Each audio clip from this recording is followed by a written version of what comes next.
man. And as a matter of fact, What a Time to Be Alive was #1. I think it over 300,000 copies sold. So congrats to Drake and Future.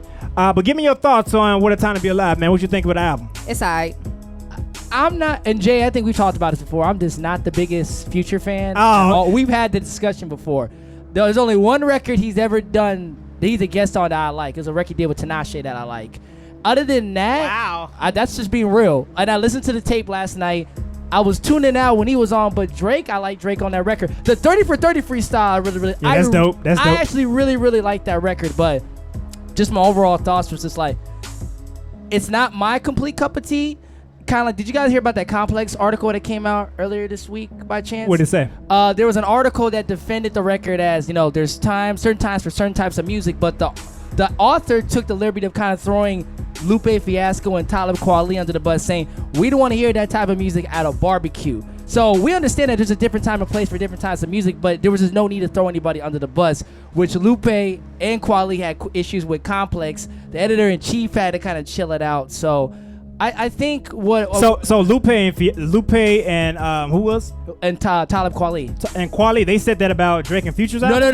No. A writer did. A writer. The writer took the liberty to say, I'm tired of these backpackers and, like the traditional hip-hop fan taking shots at the turn-up. The Lupes, right? So, which I understand, like I said, not everything's for everybody, but he shouldn't have took the liberty of throwing other people under the bus to make his point. I agree. That's what everybody was mad. That's kind of what started the dub war. But everybody's cool now, but I just feel like when you're a journalist and you want to make your point, you don't need to throw everybody under the bus about that. I agree. So I agree with that. I think... Sorry. No, go. Honestly, when you're a journalist, you're supposed to stay neutral, kind of neutral. Yeah, I mean, it was a real puffy piece. Like, it was mostly about his feelings. Right. I read an article this past week, like a couple days ago, about that said, how did Drake end up a feature on Future's album, which is maybe the best.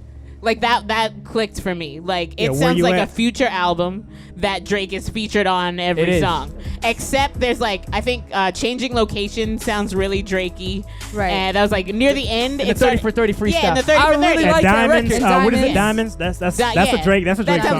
But everything else sounds, it's just but what I expected from the album was Where You At, over and over and over. And that's kind of what I got. But isn't it really Drake's album featuring? No, it's a duo. It's a duo.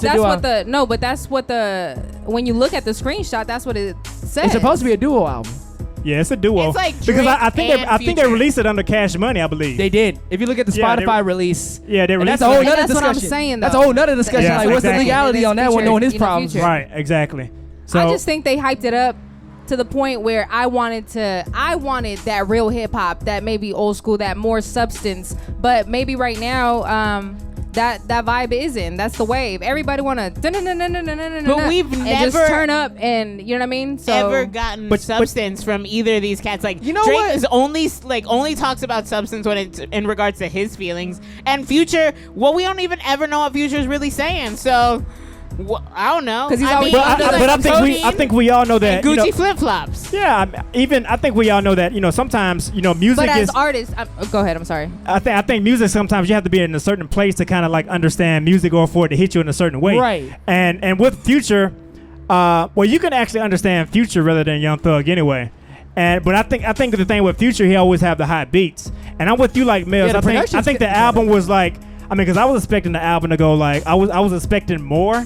Because you got two of the hottest rappers right now. You got Future, you have Drake, Do It, an album. I'm like, oh man, I gotta download. It's gonna be hot. Bars. But at my first, it's not a bad mixtape album. But at my first listen, I wasn't impressed. It's not like a memorable album to me. The Drake I like. I mean, the singing Drake, okay. I like when Drake is rapping. I like the 5 a.m. in Toronto. I love singing Drake. I love singing Drake. The Lord, no. See, singing Drake is cool, but I like Drake when he as I said, that's why I think the 30 for 30 record on there was my favorite.